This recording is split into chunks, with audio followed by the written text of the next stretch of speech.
함께 서로 축복하면서 아침의 마음을 더 깨워서 찬양하며 나아가겠습니다.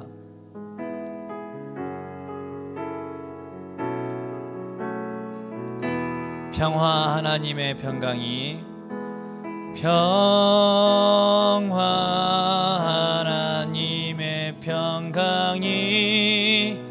당신의 삶에 넘쳐나기를.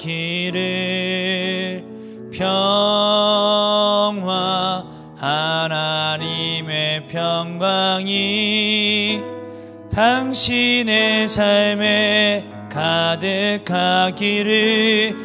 우리 한 번 더 축복을 나눌 때 옆에 없지만 마치 있는 것처럼 한 번 더 평화 하나님의 평강이 당신의 삶에 넘쳐나기를. 평화 하나님의 평강이 당신의 삶에 가득하기를 축복합니다. 우리 친구 모두를 온 마음으로 축복합니다. 이제 한 번 더 찬양할 텐데 이번에는 우리 강사님을 향해서 함께 축복하며 나가겠습니다. 오늘 우리에게 강의를 허락하실 권미린 전도사님은 현재 필그림 순교교회에서 전사님을 맡고 계시고 그건 사랑이었네 그 책을 뭐라고 해야죠? 그 쓰신 작가님이십니다. 우리 권미린 전사님 나올 때 함께 축복하며 맞이하겠습니다. 평화 하나님의 평강이 평화 하나님의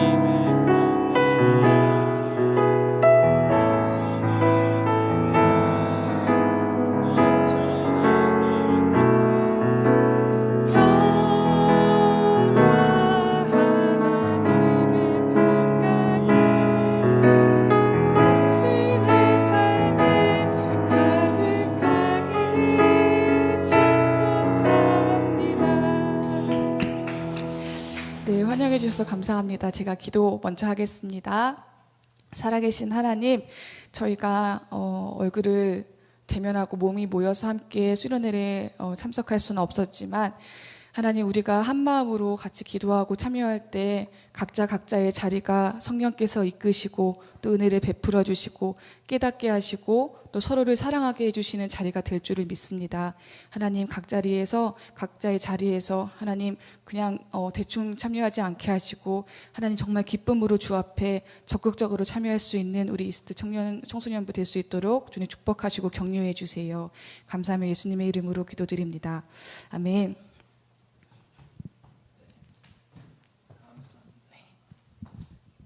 이게 실시간 채팅이 실시간 아니죠? 좀 느리죠? 내가 질문을 하고 만약에 채팅을 올리라고 하면 한 5초, 6초, 7초 지금 채팅 한 번만 해주실래요? 안녕하세요. 얼마나 걸리는지 봐야겠어요. 안녕하세요. 채팅 한 번만 해주세요.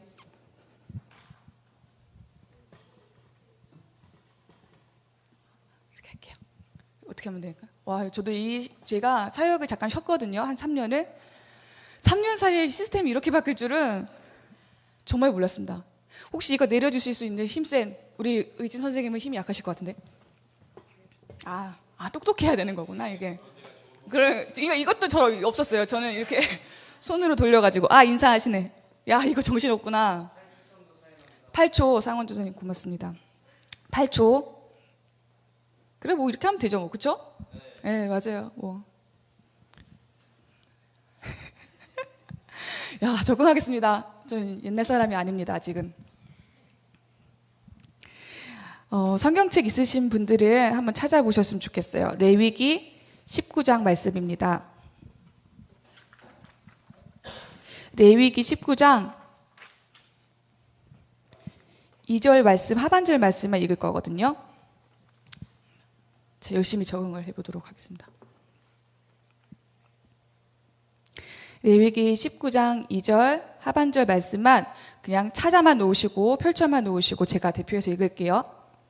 너희는 거룩하라. 이는 나 여호와 너희 하나님이 거룩함이니라. 한 번 더 읽겠습니다. 너희는 거룩하라. 이는 나 여호와 너희 하나님이 거룩함이니라. 아멘. 네, 저는 필그림 선교교회를 섬기고 있는 권미림 전도사라고 합니다. 얼굴을 직접 봤으면 좋았을 텐데 얼굴을 못 보고, 참 얼굴 보고 하기 좋은 강의 주제잖아요. 그러니까 너무 방대해요. 사실 이 주제가 여러 가지가 있어요. 뭐 결혼에 대해서 얘기하고도 싶고, 연애 금지지만 연애에 대해서 얘기도 해보고 싶고, 또 성에 대해서도 얘기해보고 싶고, 이성 관계에 대해서도 얘기해보고 싶은데, 그래서 제가 그냥 하나의 주제로 그냥 사랑이라는 주제로 묶어가지고 한번 얘기를 시작해 보려고 해요. 자, 이제 이게 이름이 다 나오는구나, 채팅에. 그러면 얘기를 안 하겠죠? 혹시 여자친구나 남자친구 있는 사람 있나요? 8초 기다릴까요? 없겠죠. 연애 금지인데 우리 승진 목사님께서 저한테 제가 여쭤봤어요. 목사님께 연애에 대해서 어떻게 하시냐고. 역시나 당연히 금지다. 또 여기 또 눈치 없이 저 했다가 삭제하는 친구 있을까 봐 잘 보세요, 선생님들. 누구 삭제했는데 지금? 돌아? 메시지 취소? 돌아. 괜찮아요. 회개하시고 고백하시고 하시면 됩니다. 그러면 그래, 남자친구 여자친구는 그래 괜찮아요. 그러면 여사친 남사친 있다. 뭐 있겠죠, 당연히. 주 안에서 우린 하나니까. 그러면 여사친 남사친이라고 하기에는 조금 딥한 사이. 그러니까 둘이 밥을 먹어. 예배 갈 때 따로 꼭 굳이 인사를 해야 되는 사람. 뭔지 알죠? 카톡을 개인톡으로 10번 이상 주고받을 수 있는 사람 있나? 대답 안 할 거예요, 아마. 그쵸? 있어요? 이것도 아니면 나중에 내가 커서 저 오빠랑은 좀 사귀어도 괜찮겠다. 저 누나는 좀, 제가 연상 커플이거든요. 저 누나는 좀 괜찮겠다. 저 동생 번호는 내가 좀 알고 싶다 하는 사람이 있을 거라고 저는 생각해요. 8초가 지나도 돌아가 안 올라가는 거 보니까 대답을 안 하시는 건가? 네. 얼마 전에 제가 필그림 ICC에서 청년, 그러니까 20살 이상 청년들을 대상으로 연애준비학교 강의를 하다가 진짜 재밌는 강의 하나를 제가 강의가 아니죠. 기사 하나를 발견을 했어요. 어떤 기사였냐면, 미국의 한 사형수와 영국에 있는 한 상담사가 전화로 상담을 하는 거예요. 왜냐하면 이제 만날 수가 없어서 전화로 상담을 하는 중에 상담사가 여자였고 사형수가 남자였거든요. 그런데 이 여자 상담사가 이 사형수한테 사랑에 빠져버린 거예요. 실제로 얼굴을 한 번도 본 적이 없고, 또 대륙도 다르고, 가는데 이제 12시간 넘게 걸리겠죠. 대륙도 다르고, 심지어 이 사람은 두 사람을 잔인하게 살해하고 수차례의 강도짓을 한 이 아주 흉악범이거든요. 근데 이 흉악범이랑 사랑에 빠졌어요. 그러면서 인터뷰하고 기사화하는 겁니다. 일부러. 어떻게 얘기했냐면, 제가 여태까지 만났던 남자들 중에 가장 자상하고 가장 진실하고 가장 젠틀하며 나한테 유일하게 진실한 사랑이 무엇인지 알려준 남자가 바로 이 남자다라고 기사를 일부러 냈어요. 왜냐하면 결혼을 설득을 해야 되니까, 가족들을. 그러면서 실제로 만난 적이 없으니까, 여러분 아시죠? 깜빵 들어가기 전에 머그샷 찍잖아요. 재수번호 찍고. 그 사진을 가지고 와가지고 예쁘게 편집을 하는 겁니다. 그리고 자기랑 얼굴을 맞닿아 놓고 마치 데이트하는 것처럼 팔짱을 끼고 있는 사진을 인스타그램에 올리는 일이 있었습니다. 저는 이 기사를 보면서 어떤 생각을 했냐면, 진짜 사랑이라는 게 진짜 무섭구나라는 생각을 했어요. 조금 더 적나라하게 얘기하면, 사랑이 무서운 게 아니라 사랑이라는 그 감정, 그 연애 감정이라는 게 한번 불타올라 버리면 이게 답이 없는 거구나라는 생각을 하게 되었습니다. 우리는 진짜 사랑과 감정을 헷갈릴 때가 너무나 많은 것 같아요. 예를 들면 이런 거죠. 내가 저 사람이 좋았어. 좋아지기 시작했어. 그러면 그때부터 나 호감이 생겼어 라고 얘기하는 친구도 있지만, 나 사랑에 빠졌어 라는 표현이 더 우리한테는 익숙합니다. 금사빠라고 하죠. 근데 또 우리가 이 사랑은 감정이야, 사랑에는 감정의 영역이 너무 커 라는 생각이 있으니까 오히려 금사빠는 사랑이 아니고, 만약에 내가 누군가를 좋아하는데 서서히 마음이 생겨, 천천히 마음이 생기면 이건 진정한 사랑이야 라는 말을 하거든요. 근데 그게 진정한 사랑일까요? 생각해 보세요. 세상 사람들은요, 사랑을 느낌이라고 얘기할 때가 너무 많아요. 감정이다, 느낌이다 이렇게 얘기하니까 그 사랑의 정의 때문에 나타나는 사회 현상이 뭐죠? 이혼율이 증가돼요. 이해되세요? 사랑해서 결혼했어. 이 사람이 아니면 나는 절대로 나는 이 사람만 아니면 안 돼. 이 사람 말 틀렸나? 이 사람 이어야 해. 이 사람 아니면 난 결혼할 수가 없어. 라고 결혼을 한단 말이에요. 근데 그 감정은 길면 3년, 짧으면 6개월, 더 짧으면 몇 달이래요. 성경에 보면요. 그런 얘기들 있잖아요. 배다른 여동생을 범하고 버려버려요. 그쵸? 갑자기 이름이 생각이 안 나네요. 그런 일들이 발생하는 이유가 사랑은 곧 감정이다라는 생각 때문에 그런 거예요. 그러니까 사랑이 식으면 더 이상 부부관계는 우리는 사랑하지 않는 것 같아. 그러니까 다른 사람에게 다른 어떤 감정이 생기면 그게 사랑이지. 그래서 간음을 하고 간통을 저지르는 거죠. 아주 세상이 복잡해졌습니다. 그러니까 간통법까지 이제 폐지가 되면서 맞아 그거 사랑이야 라고 인정해주는 분위기가 이어지는 거예요. 또 두 번째 사회 현상은 뭐냐면 동거하는 겁니다. 결혼하면요 절차가 복잡하거든요. 뭐 서류도 내야 되고 집도 같이 해야 되고 재산도 분할해야 되고 너무너무 많은 절차가 있어요. 법적으로 묶여버리니까. 그러니까 사랑이 식었을 때 이혼하는 것보다 사랑이 식었을 때 동거하는 집에서 나가버리는 게 더 쉽거든요. 그러니까 동거하는 겁니다. 그리고 죄책감을 털어버리는 거예요. 어떻게? 감정이 식었으니까. 더 이상 사랑하지 않으니까. 나는 더 이상 저 여자랑 살 수 없고 저 남자랑 살 수 없으니까. 이거는 합당한 겁니다. 세상이 이렇게 변해버렸습니다. 어떻게 생각할 때? 사랑이 감정으로만 우리가 여길 때 그렇게 된다는 거예요. 그렇다면 이런 경우는 어떨까요? 내가 굳이 저 오빠한테 끌리진 않아. 내가 저 오빠 내 스타일은 아닌 것 같아. 근데 저 오빠가 가진 돈이 많아. 직장이 의사야. 집이 3대 집 이름이래. 모든 게 다 괜찮은 것 같아. 나이 차이도 별로 나지 않아. 그런데 하필 그 오빠가 나를 좋아한대. 그러면 결정하는 거죠.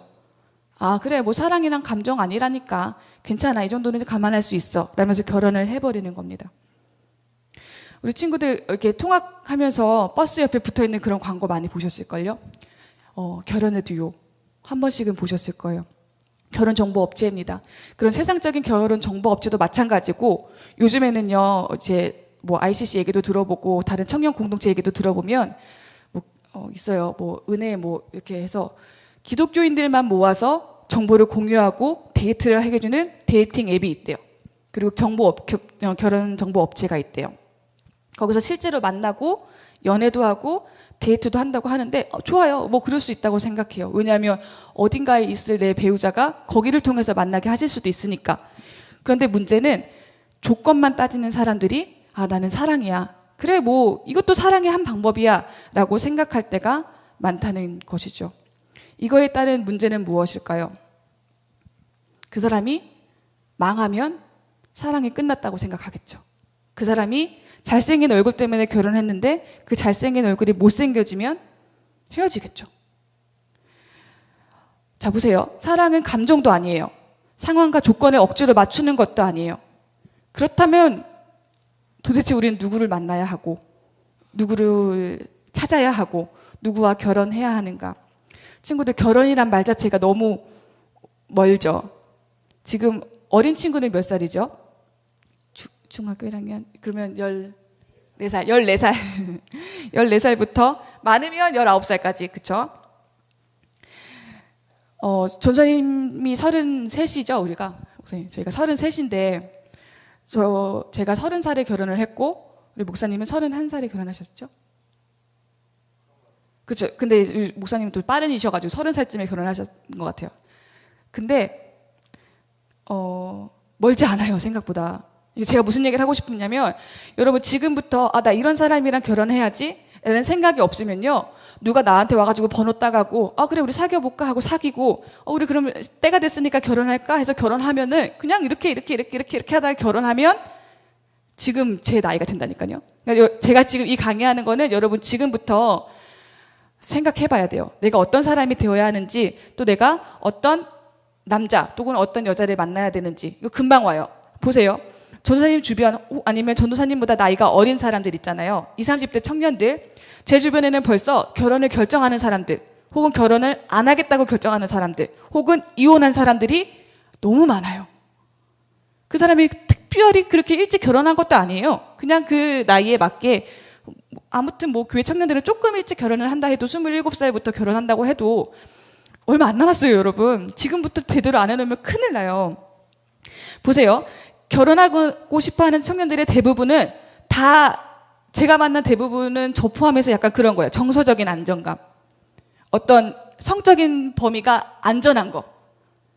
사랑도 하지만 내가 빨리 뭔가 정착하고 싶어서, 저는 그런 마음이 되게 셌어요. 저희 남편을 만날 때. 빨리 정착하고 싶어서 결혼을 서두르는 경우가 많이 있어요. 결혼에 대해서 정확한 생각이 없으면.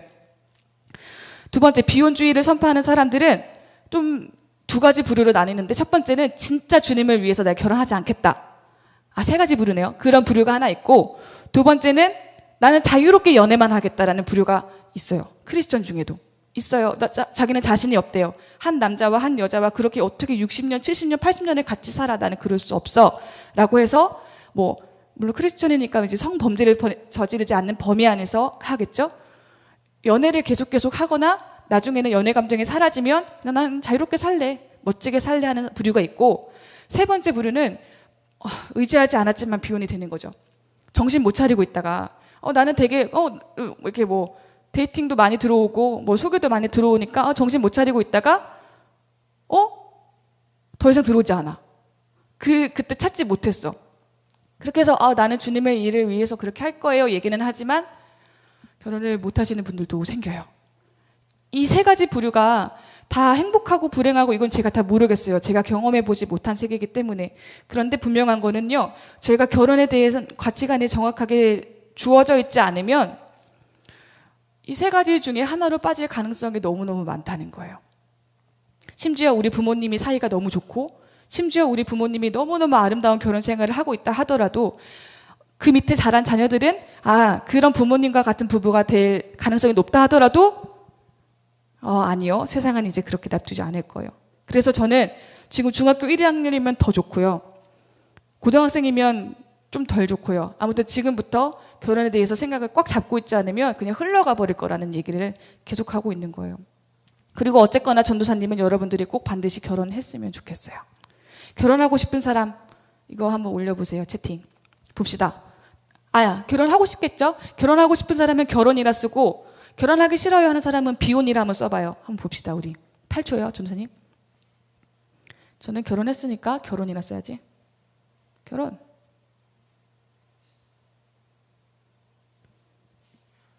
있습니다. 모희님, 비한, 도안, 라랄라. 맞아요. 다행이네요. 많습니다. 좋습니다. 저희 남편도 올라왔네요. 결혼. HG, 한길리. 여보. 준호 결혼. 혹시 선생님인가요? 송준호 씨 결혼. 학생입니까? 네. 되게 지금 선생님들도 채팅을 할 수 있겠구나 이 생각이 들었어요.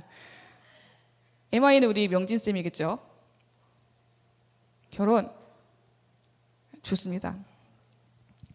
그런데 좋아요. 다행이네요. 아직 그쵸, 비혼을 커밍아웃 하기에는 지금 약간 나이가 어리긴 한데 어쨌든 결혼은 하나님이 만드신 인류 최초의 공동체거든요. 물론 교회가 먼저 생겼다라고 얘기할 수도 있겠지만 사실 아담을 만드시고 그 다음에 하와를 만드시고 둘이 결합하게 하심으로 저는 하나님이 최초로 만드신 공동체가 결혼이라고 생각을 해요. 일부 1처제였죠. 하와를 두 사람 만들어서 이제 일부 다처제하지 않으셨어요. 그리고 남자와 여자의 결합이셨어요. 남자하고 아담을 또 만들어서 남자끼리 그렇게 결혼시키지 않으셨어요.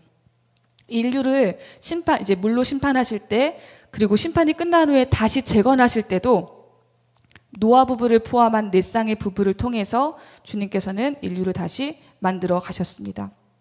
하나님은 분명 한 남자와 한 여자의 결합을 기뻐하셨어요. 물론 구약시대의 시대적 상황이 있었어요. 예를 들어서 여성을 인간으로 대우하지 않았다거나 아니면 일부 다처제를 허용했다거나 하는 것으로 처음에 세우신 그 결혼제도가 약간 무너지는 것처럼 보일 때도 있었지만, 분명한 것은요, 그거는 문화적인 상황이었고 죄가 사람 안에 들어왔기 때문에 발생하는 죄의 결과였었지, 하나님이 처음부터 그런 형태의 결혼을 기뻐하신 것은 결코 아니에요. 그리고 또한 더 분명한 것은 예수님께서 이 땅에 오시면서 모든 신분적 어떤 차이, 그리고 성적 차이, 사회 신분적 차이, 인종적 차이를 다 없애버리셨어요. 이것은 복음 중에 핵심 중에 핵심이었고 또 굉장히 혁명적인 선포셨지요. 다시 결혼 얘기를 한번 해볼게요. 남자와 여자의 결합, 그리고 일부 일처제. 그럼에도 불구하고 많은 크리스천 여성들이 결혼을 꺼려하는 이유가 뭐냐면 바로 이 구절 때문이에요. 에베소서 5장에 보면 5장 22절에 아내들이여 자기 남편에게 복종하기를 주께 하듯 하라. 25절에 남편들아 아내 사랑하기를 그리스도께서 교회를 사랑하신 것 같이 하라. 이런 얘기가 있거든요. 근데 이 말씀을 너무 많이 오해를 하기 때문에 많은 청년들이 결혼하는 거에 대해서 약간 꺼려해요.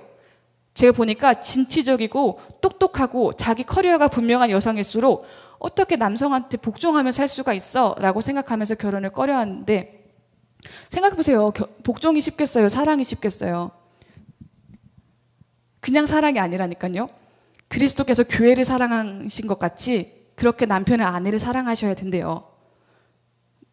결혼하신 분이 2분, 3분 선생님들 중에 뭐냐면 헌신, 십자가에 달려 죽는 거, 무슨 죄를 지어도 데리고 가는 거, 그게 아내를 사랑하는 거잖아요. 그러니까 저는 이제 남편이 더 힘들다, 아내가 더 힘들다 얘기를 하는 것이 아니라 바울이 이 얘기를 하기 전에 21절에 어떤 선포를 하냐면 그리스도를 경외함으로 피차 복종하라, 서로 복종하라라는 말이 이미 선포되어 있어요. 그러니까 제가 지금 이 얘기를 하는 거 우리 자매님들 이 말에 묶여서 결혼한다 만다 얘기하면 그거 죄예요. 하나님의 말씀을 오역하시는 거예요. 하나님께서는 서로 사랑하라고 하셨고 서로 복종하라고 이미 선포하신 상태입니다. 때문에 결혼하셔야 돼요. 그리고 형제님들 중에 저 진짜 많이 봤어요. 어떤 형제님을 많이 봤냐면 너무 자연스럽게 결혼하면 따라와야지. 결혼하면은 사역 내려놔, 사역이 아니죠. 제 입장이니까 사역이 아니라 직장을 내려놓고 나를 따라와야지 하는 분들이 많고 또 어떤 분들은 그런 분들 많아요. 당연히 아침밥은 차려주는 거고 우리 한 사람이 막 지금 막 당연히 아침밥을 차려줘야 되고 맞벌이를 해도 집안일의 비율이 여자가 훨씬 더 많은 경우가 많아요. 그러면서 되게 마음이 편해요. 왜요? 이 말에 묶이니까 남편한테 복종하라 했잖아. 난 돈 벌어다 주잖아. 이런 얘기가 너무 많다니까요. 아니에요. 이거 성경적이지 않아요. 예수님 오시고 나서 분명하게 선포하셨어요. 그리고 바울 사도께서 선포하셨어요. 그리스도를 경외함으로 피차 복종하라라는 전제를 까시고 그 뒤에 이어지는 말들이 아내는 남편에게 복종하고 남편은 아내를 사랑하라 라는 말이라는 거. 그러니까 여러분들 혹시라도 나는 습관적으로라도 나 결혼 안 해. 나는 멋지게 살 거야 라는 말을 하셨다면 회개하시고 철회하세요. 주님 저 이거 취소할게요. 용서해 주세요. 기도하셔야 되는 거예요. 우리나라 헌법상 결혼이 가능한 나이가 만 18세라고 알고 있고 만 18세보다 어린 나이에 결혼하려면 부모님께서 동의하시면 결혼이 가능하다고 저는 알고 있습니다.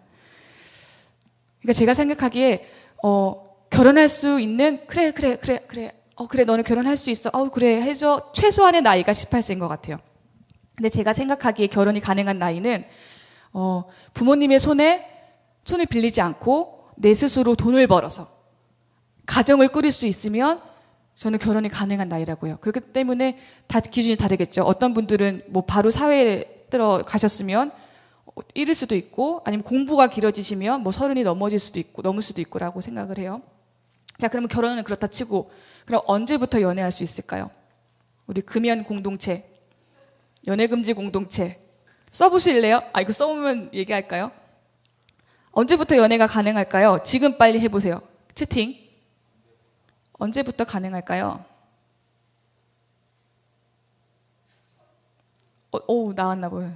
30살 청년 24살 이거 솔직히 써보세요.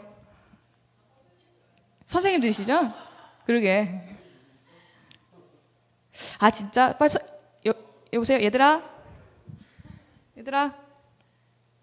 왜 18세 안 나오니? 자, 크리스천 성교육의 대가이신 김지연 약사님께서 크리스천이 연애하기에 가장 적당한 나이는 연애를 시작하고 나서 2년 만에 결혼을 할 수 있을 때가 적당한 나이래요. 예를 들어서 내가 여자친구를 만났는데 25살에 만났어. 25살에 만약에 만났어. 그런데 만약에 내가 결혼이 가능한 나이는 만약에 30 넘어서야. 그러면 그때는 적당한 나이가 아니라고 얘기를 하시더라고요. 그 이유가 뭐냐면 제가 말했죠. 연애 감정은 탁 하면은 어쩔 수가 없이 불타올라 버려요. 아무리 우리가 정신을 똑바로 차리고 있다 하더라도 연애 감정이 딱 생겨버리면 앞뒤를 못 가리는 게 젊은이들이고 저 또한 그랬고 아마 여러분들도 선생님들도 그런 경험이 있으셨을 거라 생각해요. 근데 그 감정과 동시에 똑같이 또 불타오르는 게 뭘까요? 만지고 싶고 뽀뽀하고 싶고 같이 자고 싶고 이런 마음이 생길 수밖에 없겠죠. 그렇기 때문에 연애를 시작했으면 그냥 최대한 성적인 죄를 짓느니 차라리 빨리 결혼을 해라라는 것이 이 약사님 대표님의 의견이었어요. 저는 어느 정도는 동의합니다. 왜냐하면 그 유혹이 엄청나잖아요, 사실. 그 유혹이 엄청납니다. 우리 경험자들, 우리 결혼하신 분들은 아시겠지만 그걸 참아내고 그것을 이겨내고 끊어버리는 게 너무 힘들어요. 그렇기 때문에 연애를 시작할 때 섣불리 시작하면 안 되는 거예요. 생각해 보세요. 연애의 목적은 결혼이거든요. 전제입니다. 연애는 여러분 즐기려고 하는 거 아니에요. 데이트하고 저 사람이 좋아서 알아가려고 하는 거 아니에요. 알아가는 거는 연애하기 전에 알아가세요. 알아갈 수 있어요. 목사님한테 여쭤보시고 선생님한테 여쭤보시고 주변에서 평판 들어보면 그 사람 딱 사이즈 나와요. 그 사람이 성숙한지 커가는 과정인지 아예 아닌 사람인지가 딱 나와요. 연애하고 알아가 본다. 그거 아니에요. 연애의 목적은 결혼입니다. 그렇다고 또 이렇게 오해하시면 안 돼요. 내가 처음에 20살 돼서 이 오빠를 만났어. 그 이 오빠랑 결혼해야 되나요? 아니요. 연애의 목적이 결혼이란 이유는 그 사람을 진중하고 그 사람을 지켜주면서 만나라는 거지 그 사람이랑 반드시 결혼하라는 얘기는 아니에요. 어쨌든 전제는 연애의 목적은 결혼입니다. 때문에 우리는 연애 감정이 막 불타올라서 섣불리 결정하면 안 되는 거예요. 나 이 사람이랑 결혼할 거니까. 나 이 사람이랑 어떻게든 결혼하고 말 거니까 어디를 가도 괜찮고 내 모든 것을 줘도 괜찮고 우리의 관계는 성관계까지 가도 상관이 없어 라고 생각하지만 헤어져요. 그 사람이랑 결혼 안 해요, 여러분. 그 사람한테 마음도 주고 몸도 주고 그 자매들한테만 얘기하는 거 아닙니다. 형제들도 마찬가지예요. 형제들도 순결을 잃고 다 줬는데 걔랑 결혼할 것 같으세요? 결혼 안 해요. 그렇게 쉽게 결혼되는 거 아니에요. 그렇기 때문에 지키라는 거예요. 연애의 목적이 결혼이기 때문에 여러분들은 더 그 사람을 지켜줘야 되는 거예요. 왜냐하면 그 사람이 아닐 수도 있으니까. 좀 말이 자꾸 딴 데로 가는데 아무튼 우리가 누군가를 사귀기로 결정하면 내 안에서 이거 형제들만 해당하는 거 아니에요. 자매들도 마찬가지예요. 내 안에서 그 사람이랑 더 가까워지고 싶은 어떤 욕구가 있고 또 특히 제가 자매이기 때문에 자매의 경우는 또 어떤 마음이 있냐면 이 사람이 너무 좋은 거야. 그래서 이 사람이 너무 좋아서 이 사람이 나를 떠날까 봐 두려운 거예요. 심지어 이 오빠가 나한테 이러네. 오빠 사랑하지? 오빠 사랑해? 오빠 사랑하면 같이 가자. 너 진짜 나 사랑 안 해? 나 민망하게 할 거야? 나 미쳐버리겠단 말이야. 이렇게 얘기했을 때 여자가 흔들리다가 넘어가요. 왜냐하면 사랑한다니까. 좋아한다니까. 내가 그렇게 내 몸을 대주지 않으면 그 사람이 나 떠나버릴 것 같으니까 이렇게 들어가는 겁니다. 룸카페로, DVD방으로, 또 어디가 있어요? 모텔도. 요즘에는 뭐 사실 뭐 원나잇이다, 또 헌팅포차다 해가지고 아예 그냥 그 만남을 조건으로 하는 사람들이 많지만 우리는 크리스천이니까. 그래서 여러분 지금 금연인 거예요. 그래서 지금 연애 금지라는 겁니다. 지금 여러분들 누구 만나고 있어요? 혹시 그 사람이 결혼할 것 같죠? 차태현 씨 같은 경우는 진짜 10,000분의 1이에요. 어렸을 때 만나서 결혼하는 거 쉽지 않아요. 그러니까 TV 나와서 그렇게 얘기를 하시죠. 그거 아니에요. 여러분 지금 누구 만나는 거 20살 초반까지도 저는 그 사람이랑 결혼한다고 생각하지 않아요. 결혼 안 해요. 그러니까 절대로 선을 넘지 마세요. 계속 얘기해 볼게요. 그렇다면 다른 질문 한번 해볼게요. 정해두신 짝이 있을까요? 하나님께서 정해놓으신 짝이 여러분에게 있을까요? 채팅 한번 해주세요.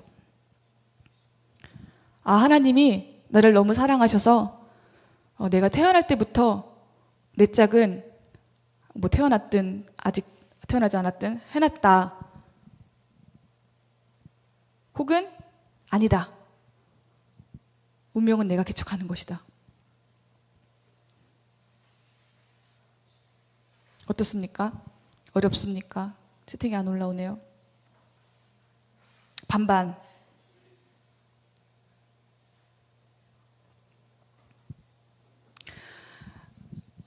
어딘가에, 세상 그 어딘가에 내 짝이 반드시 존재할 거라는 이 사고의 틀은요, 2000년도 훨씬 전에 철학자 플라톤에 의해서 생겨난 생각입니다.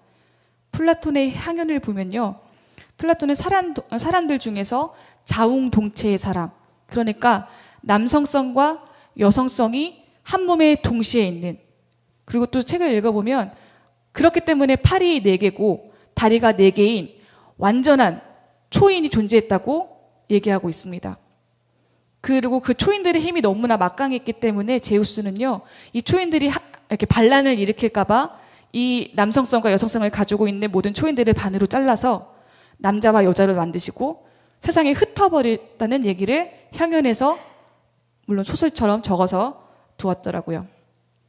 그때부터 사람들은 내가 초인이었고 나의 운명의 짝은 세상 어딘가에 반드시 존재한다라는 생각을 하기 시작했다고 해요.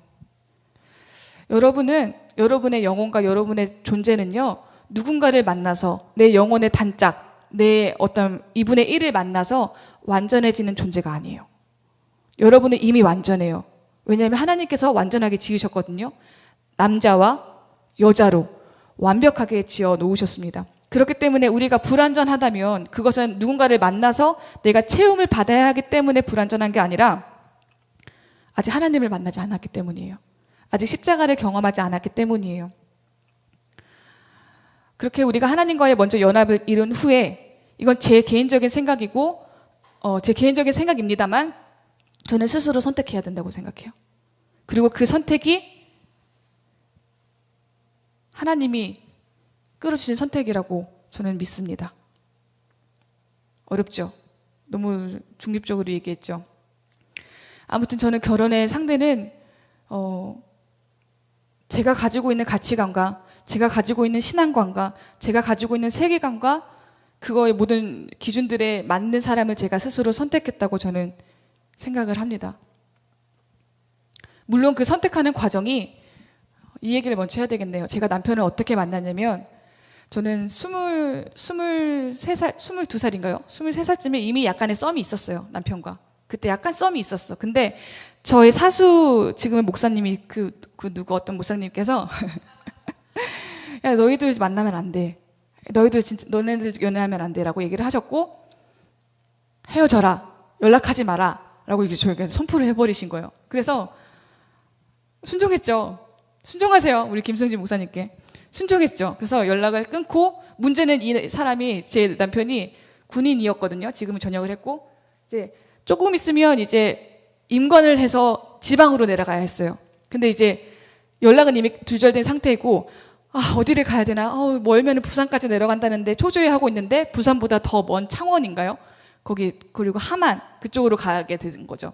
연락도 못하고 어떻게 이렇게 하다가 어떻게 그렇게 살다가 뭐 각자 연애를 또 하고, 시간이 5년이니까 또 그렇게 살다가요, 그러던 어느 날에 너무 아름다운 날이었어요. 하늘이 파랗고 바람이 살랑살랑 부는 날, 속세의 모든 유혹을 저는 떨쳐버리고 마가의 다락방으로 올라가서 무릎을 꿇었죠. 그 열심히 막 찬양도 하고 예배를 드리고 있는데 갑자기 어떤 문이 벌컥 열리더니 어떤 남자가 막 뛰어와가지고, 그랬나? 내가 뛰어왔나? 아무튼 누가 제 옆에 딱 앉는 거예요. 막 땀을 뻘뻘 흘리면서요. 아직 가을날인데 선선한데 땀을 흘리면서 여기 딱 앉아있으니까 이게 뭐냐 이렇게 하고 있다가, 뭐 그렇다고 뭐 아는 척을 할 수도 없고 그냥 예배 중이니까, 회중 예배 중이니까. 그리고 예배를 다 끝나고 보니까 지금의 제 남편 이한길 씨가 제 옆에 앉아 있는 거였어요. 그렇게 5년 만에 만난 거예요. 그게 5년 만에 만나서 그때부터 연락을 시작해가지고, 아무튼 그러니까 얼마나 애틋하겠어요. 그렇게 끝났지. 그렇게 서로 또 연애는 실패했지. 또 그렇게 해서 또 만났지 하니까 얼마나 마음이 막 살랑살랑 거렸겠습니까? 그렇게 해서 만났어요. 근데 누가 봐도 운명 같잖아요. 누가 봐도 하나님이 다시 만나게 하신 것 같고, 누가 봐도 상황과 조건이 다 맞는 것 같고, 그때 막 또 각자 연하대 딱 끝난 그때 시점이, 아무튼 근데 그래도 제가 선택을 하게 되더라니까요. 그러니까 신중하게 되고, 내가 가지고 있는 기준들과 또 그 형제가 가지고 있는 기준들, 나는 또 쟀겠죠. 그것들을 생각하게 됐어요.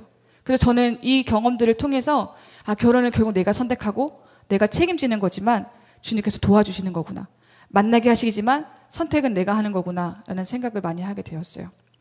자, 그렇다면 여러분, 어떻게 기도를 하면 좋을까요? 배우자 기도하시는 분 있으면 또 한번 알려주시겠어요? 채팅으로. 나는 배우자 기도한다. 저는 배우자 기도를 한 적이 없어요. 하라고는 되게 많이 들었는데 어떻게 해야 될지 몰라서 안 했어요. 그래서 제 친구 중에는 어떤 분은 이랬어요. 막 진짜 50까지 적어가지고 뭐 안경을 쓴 사람, 얼굴이 하얗고 영어를 잘하고 키는 몇이고 이렇게 막 쓰는 사람이 있었고, 실제로 그런 사람을 만났다라는 간증도 들었어요. 정말 하나도 틀리지 않고. 근데 그거는 흔하진 않는 것 같아요. 아무튼 어떤 형태로든 배우자 기도를 나는 하고 있다 하는 사람들이 있나요? 8초가 넘었는데 저는 안 했어요. 핑계예요. 사실 안 한 거는. 했어야 되는데.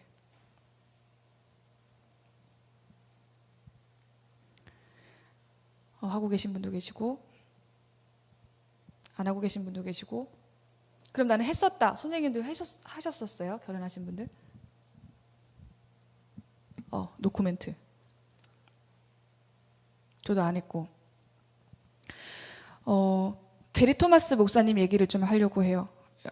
그분도 결혼과 연애, 크리스천 연애에 아주 대가이신 분이신데요. 그분께서 창세기 24장의 이야기를 통해서 이삭과 리브가가 만난 그 이야기를 통해서 어떻게 기도하면 좋을지에 대해서 한 가지 예를 들어주고 계세요. 아브라함의 종은요, 주인 아브라함의 명령을 받아서 아브라함이 살았던 고향으로 찾아가 이삭의 아내를 찾아와라, 데리고 와라 라는 명령을 받게 됩니다.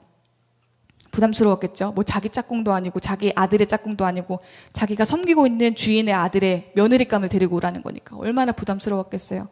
근데 어쨌든 이 사람이요, 순종을 하고 고향으로 찾아갔고요. 그 고향 어느 우물가에 앉아서 잠깐 쉬고 있었어요. 그런데 그때 때마침 한 무리의 여성들이 물 항아리를 머리에 이고 걸어오기 시작했습니다. 그리고 그때 바로 속으로 이런 기도를 해요. 하나님, 제가 저 여인들 중에 한 사람에게 나에게 물을 떠주세요. 나 목이 마르니까 나에게 물을 떠주세요라고 부탁을 하면 그 여자는 반드시 나한테 물을 떠주는 것도 당연하고 내가 데리고 온 낙타들한테도 다 물을 떠주게 해주세요. 그러면 저 그거 맞다고 생각할게요. 라고 속으로 기도를 합니다. 그리고 기도한 대로 종은 한 여인에게 마실 물을 좀 떠달라고 요청을 하지요. 그때 그 부탁을 들은 리브가가 어떻게 했을까요? 성경에 보니까 어르신 제가 물 떠드릴게요 라고 공손한 표현으로 물을 떠드리고 거기서 멈추는 게 아니라 내가 낙타들한테도 다 물을 먹이겠습니다 하고 낙타들을 위해서 물을 나르기 시작합니다. 낙타 한 마리가 마시는 물의 양이 95리터래요. 근데 종이 데리고 오는 낙타의 마리수는 10마리, 950리터. 2리터짜리 물병 하나 계산하면 450병짜리 물을 리브가가 열심히 떠서 먹이고 있는 것입니다. 그렇게 물을 떠나르는 이 리브가의 모습은요, 하나님께서 허락하신 어떤 계시적인 사인으로 볼 수도 있어요. 그렇죠? 기도한 대로 이루어졌으니까. 그런데 게리 토마스 목사님은 그건 계시적인 사인인가 동시에 또 어떻게 해석해야 되냐면 아브라함의 종이 가지고 있던 이삭의 아내감에 대한 명확한 기준이 있었다라는 것을 얘기해요. 무엇보다 너그럽고 성실한 성품을 기준으로 삼았을 것이다 라는 얘기를 합니다. 이해되세요? 그러니까 아브라함의 종은요, 집안을 보지 않았어요. 아브라함의 종은요, 그 사람이 얼마나 예쁜지를 보지 않았어요. 물론 뭐 자기 눈에 예쁜 사람한테 가서 뭐 말을 먼저 걸었을 수도 있겠지만 어쨌든 그 사람의 기준은 명확했어요. 너그럽고 성실한 성품. 그리고 나서 그 성실한 성품을 확인하고 나서 그 여인의 집에 들어가서 보니까 아브라함의 친척 중에 하나였고 그 사람이 리브가였던 것이죠. 이 케이스가 어떤 하나의 정답, 이것만 이렇게 해야 돼, 너네들은 너그럽고 성실한 성품만 구해야 되고 이런 식으로만 기도하고 응답을 받아야 돼 라는 걸 제가 얘기하는 건 아니에요. 근데 제가 이 이야기를 통해서 여러분들한테 얘기하고 싶은 거는 여러분 안에 분명한 기준이 지금 없잖아요. 아무나 만나요. 나 이런 사람 만나야지. 나 이런 사람이랑 결혼해야지. 하나님이랑 이렇게 약속을 해야지. 나 이렇게 준비되어야지 하지 않으면 그렇게 결혼할 수가 없어요. 잘 보세요. 결혼 전 단계가 연애잖아요. 그 연애 전 단계는 뭐예요? 썸 타죠, 우리? 썸 탄다고 하죠. 썸이에요. 그럼 썸 전 단계가 뭔지 아세요? 교회 안에서 언니, 오빠, 오빠, 동생, 누나, 동생, 또 동생들 그렇게 만나다가 그렇게 마음이 생긴다니까요. 그러니까 제 말은 그렇게 지금 한 공동체에서 있을 때부터 마음을 지키면서 정확한 기준이 없으면 여러분들 다 무너져요. 계속 그 얘기합니다. 금요일입니다. 연애하면 안 돼요. 기준을 가지고 있으라는 거예요. 내가 기준이 없으면 또 얘기하지만 저 오빠가 나한테 번호를 따갔어. 그리고 내가 너무 좋대. 그리고 기도를 해봤더니 맞대. 내가 또 어떤 사람은요, 내가 기준이 정확하게 없는 상태에서 하나님, 제가 저 애가 너무 좋은데 계속 기도를 하는 거예요. 걔를 놓고. 하나님 주시옵소서, 주시옵소서, 주시옵소서 기도하는데 자기 환상인지 자기 생각인지 그 애가 하얀 색깔 웨딩드레스를 입고 자기한테 걸어오는 환상을 본 거예요. 제가 생각했어요. 그게 환상일까요? 그렇게 하고 가는 거예요. 목사님한테 가가지고. 맞다고. 확실한 것 같다고. 그럼 이제 목사님이 판단해 주시겠죠? 목사님은 상황을 다 아시니까. 기준이 없으면 그런 신비주의에 빠져서 하나님이 응답하신 것도 아닌데 응답이라고 생각하고 착각하고 그 사람을 만나는 경우가 있어요. 제 친구 중에 그런 친구가 있었어요. 감신에 다니는 여자인데 그 친구가 그렇게 제가 봤을 때 금사빠예요. 정말 금사빠예요. 어느 정도의 금사빠냐면 봄날이거든요. 봄날에 꽃이 많잖아요. 근데 내가 만약에 예를 들어서 얘가 어떤 한 남자가 좋아. 그럼 그렇게 기도를 하는 거예요. 봄날인데 하나님 벚꽃이 만개하면 저 사람이 내 짝인 줄을 믿겠습니다. 근데 가면 당연히 벚꽃이 만개했죠. 근데 그걸 확신을 갖는 거예요. 또 한 번은 어떤 경우가 있었냐면 하나님 저 친구가 또 다른 친구예요. 저 친구가 청바지를 입고 채플에 들어오면 저는 그 친구가 제 남편인 줄 알겠습니다. 기도를 하는데 그 친구는 진짜 뭐 5일 중에 4일에 청바지를 입고 오는 친구예요. 그렇게 돼요. 왜냐하면 사랑하니까 어떻게든 그 사람을 쟁취하고 싶으니까 그렇게 자기를 속이고 하나님의 말씀도 속이는 겁니다. 기준이 없으니까. 저는 여러분들이 진짜 좋은 사람을 만났으면 좋겠어요. 정말 좋은 사람이랑 결혼했으면 좋겠어요. 아무하고나 결혼 안 했으면 좋겠어요. 결혼했으면 좋겠고 좋은 사람이랑 결혼했으면 좋겠어요. 제가 몇 가지 기준을 이제 드디어 말씀을 해드릴게요. 적으세요. 얘들아 적어. 알았지? 적어. 첫 번째, 이 사람은 이 사람이랑 나랑 친해질 수 있는가? 우정입니다. 우정. 사랑은 감정이 아니라고 계속 얘기하고 있어요. 불같이 타오르는 마음 몇 개월 지나면 꺼져버릴 거고요. 또 우정 스킨십 같은 경우도 처음에는 손잡는 거 너무너무 짜릿한데요. 그 다음부터는 무뎌질 수밖에 없어요. 이게 그냥 전사님이 이렇게 얘기하는 게 아니라 뇌과학적이고 어떤 심리학적으로 그렇게 될 수밖에 없대요. 사람들은 인지적으로.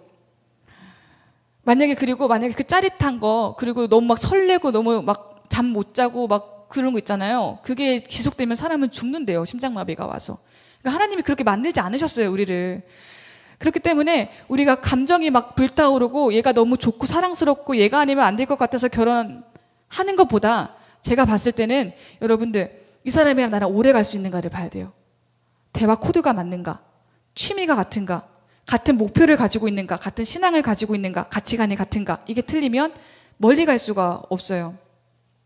제가 말했잖아요. 저기 이제 결혼한 지 4년 차예요. 횟수로만. 만 3년 넘어가고 있는데요.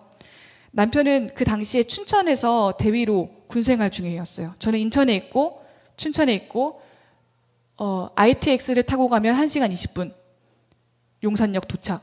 용산역에서 다시 인천까지 1시간. 안 되게. 그러니까 한 넉넉 잡고 시차까지 합쳐서 3시간 정도 걸렸거든요. 근데 이 남자가 그렇게 찾아오는 거예요. 춘천에서. 계속 찾아오는 거예요. 그리고 제가 이제 연애 중에 이제 사역을 잠깐 멈추고 튀니지랑 터키를 여행하고 있을 때가 있었거든요. 이제 거의 밤낮이에요. 시차가 그렇게 차이가 나요. 그런데 그렇게 전화를 하는 거예요.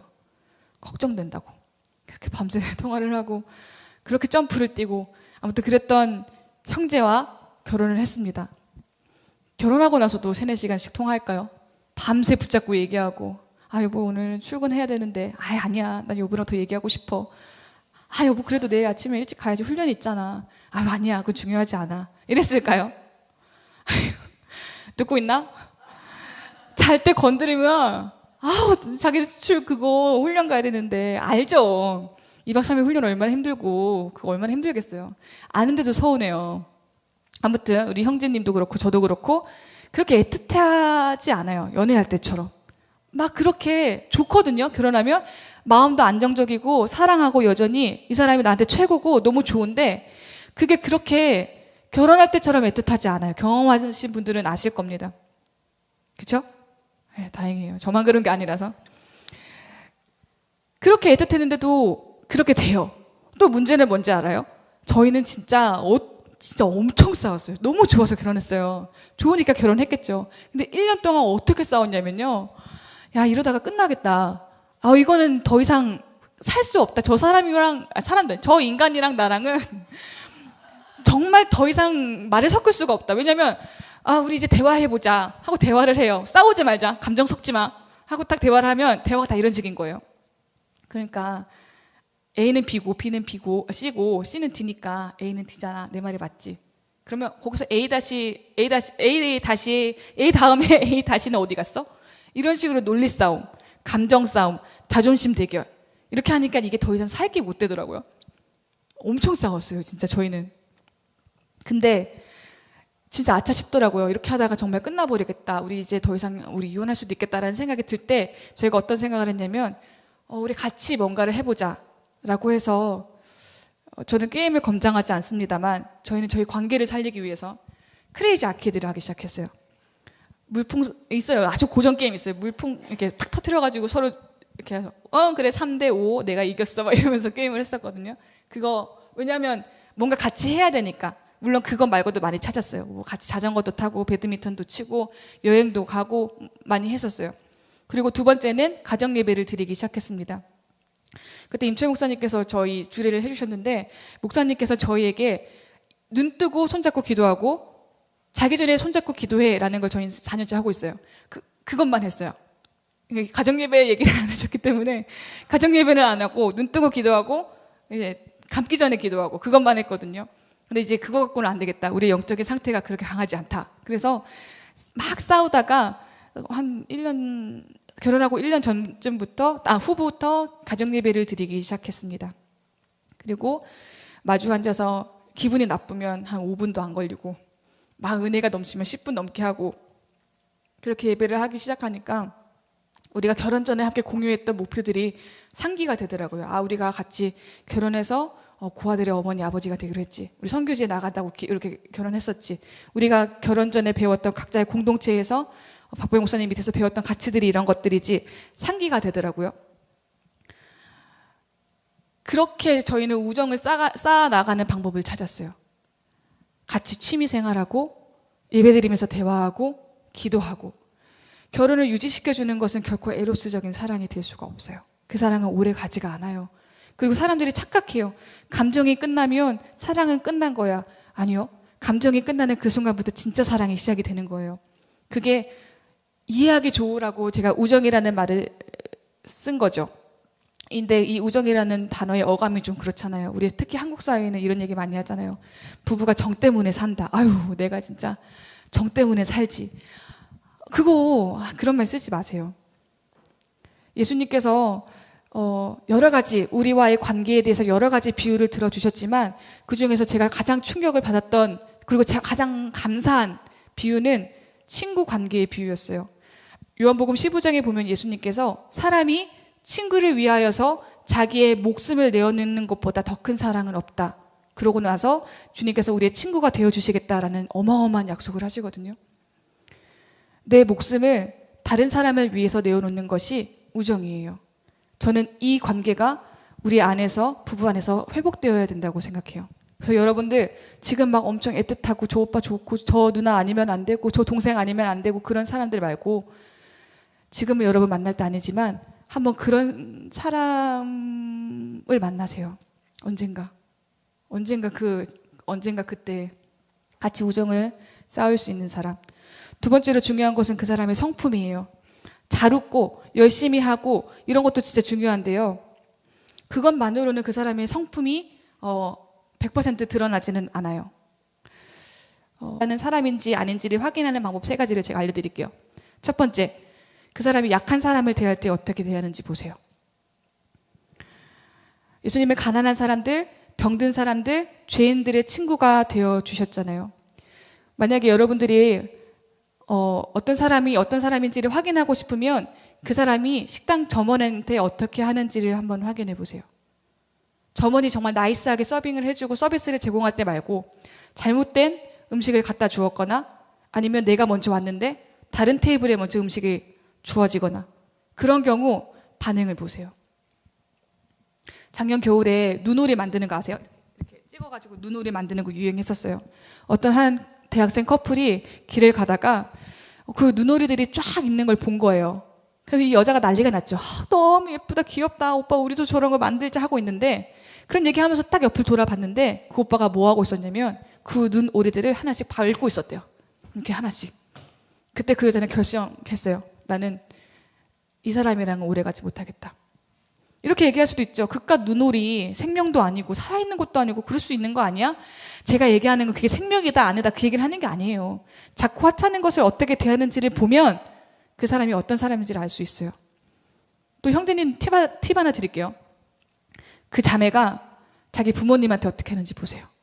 자기 부모님을 정말 어떻게 하는지, 틱틱틱거리는지, 좀 무시하는지, 그게 결혼 후에 여러분들한테 할 모습이에요. 진짜예요.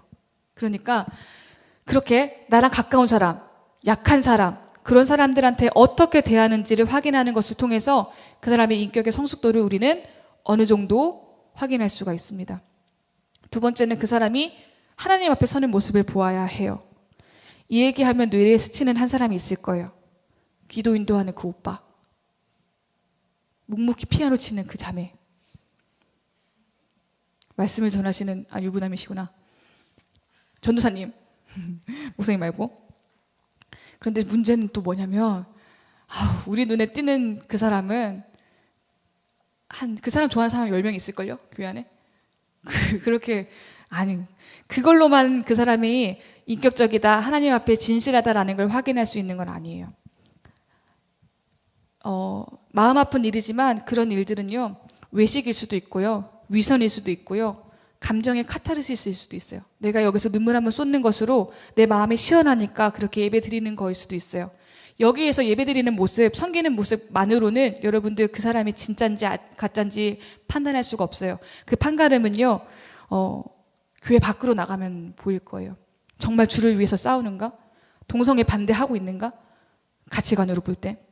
만약에 동성애 반대하는 것 때문에 왕따를 당했을 때 침묵하는가? 이런 모습 보면 여러분들 그 사람이 진짜인지 가짜인지 볼 수 있을 겁니다. 기억하세요. 믿음의 성숙도는 교회 안에서 측정되지 않습니다. 교회 바깥에서 측정됩니다. 특히 학교 안에서, 가정 안에서. 그리고 과식하듯 기도하는 사람 만나지 마세요. 오늘 기도하기로 맘먹었어. 여기 무릎 꿇고 12시간 기도했어. 그리고 한 달 동안 기도 안 해. 땡! 아닙니다. 임채 목사님 그러셨어요. 기도하는 사람은 시간을 정해놓고 정해진 만큼의 기도를 하는 사람이라고. 10분이든 20분이든 30분이든 기도하는 사람 만나세요. 마지막으로 성실한 사람인지를 꼭 확인해야 되는데요. 이거는 제가 이제 성인들을 대상으로, 청년들을 대상으로 이 얘기를 했을 때는 그 사람이 돈을 벌고 있는가를 얘기를 했어요. 근데 지금은 여러분들은 이걸 꼭 확인해 보셨으면 좋겠어요. 그 사람 공부하고 있는가? 신부는 학생이잖아요. 주 안에 우리는 하나지만 각자의 자리에서 학생으로 부르심을 받았어요. 꿈도 커요.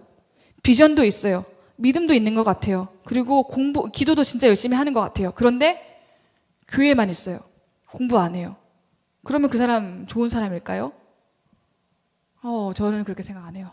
좋은 사람 아닐 거예요. 왜냐하면 해야 될 거 안 하는 사람인데? 그럼 결혼해서 해야 될 거 할까요? 안 해요. 진짜 그래요. 그러니까 여러분들 지금부터 공부하세요. 지금부터 여러분들도 좋은 배우자가 돼야 되잖아요. 그렇죠? 준비되셔야 되잖아요. 여러분들한테도 하는 얘기예요. 그런 사람만 찾으라는 거 아니에요. 여러분들도 공부하셔야 돼요. 그리고 이거는 노파심에 얘기하는 거지만 게임 중독, 쇼핑 중독, 스마트폰 중독, 혹시라도 알코올 중독 담배 피는 사람들, 니코틴 중독, 이런 중독적인 성향을 가지고 있는 사람들은 기도하면서 끊으세요. 그런 사람들의 결론은요, 사랑이라는 감정에도 중독적일 수 있어요. 이 말이 뭐냐면 바람 피운다는 거죠. 이 사람이랑 감정이 끝났어. 그럼 그 감정이 그리워서 그 중독적인 성향을 가지고 다른 어떤 스파크 튀는 사랑을 찾아요. 관계에도 중독적일 수가 있어요. 계속 사람 만나는 거, 계속 내가 바깥으로만 나가는 거. 먼 일 같지만 제가 이 기준들을 얘기하는 거는 그런 사람들을 찾아서 꼭 만나라 라는 의미로만 얘기하는 거 아니에요. 여러분들 지금부터 싸우세요. 지금부터 성품, 인격 훈련하시고요. 공부하시고요. 또 약한 사람을 대하는 거 연습하시고 훈련하셔야 됩니다.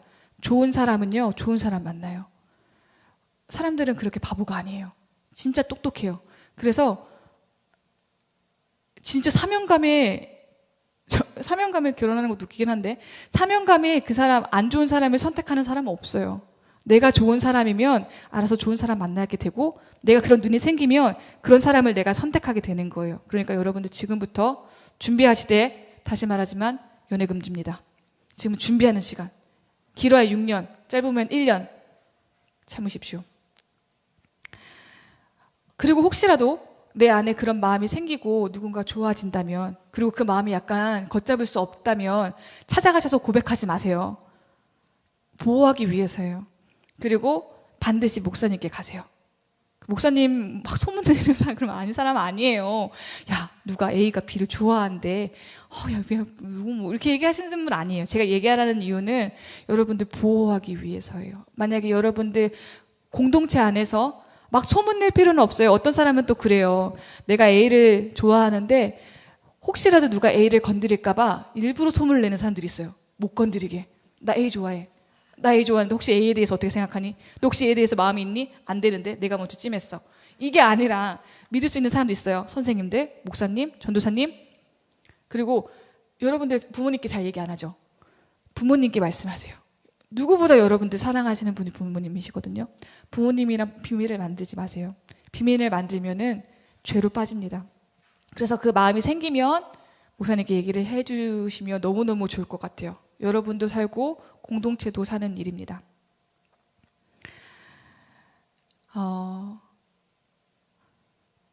자, 이제 결혼 연애 이런 건 좀 얘기를 그만하고 다른 얘기를 한 번 더 해볼게요. 여러분들 제가 몇 가지 질문을 할 거거든요. 여기에 대해서 이렇게 반응이 조금 느리긴 하지만 채팅을 좀 올려주셨으면 좋겠어요. 자, 나는 혼전 순결에 대해서 들어봤다. 이거 안 들어본 사람 없겠죠? 그러면 혼전 순결 지지자다. 이렇게 해봅시다. 나는 혼전 순결을 지지한다. 이응이응도 괜찮아요. 한번 올려봐 주세요. 이응이응.